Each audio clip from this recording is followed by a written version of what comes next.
البصر خاسئا وهو حسير ولقد زينا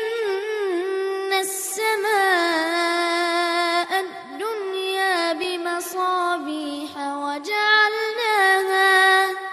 وجعلناها رجوما للشياطين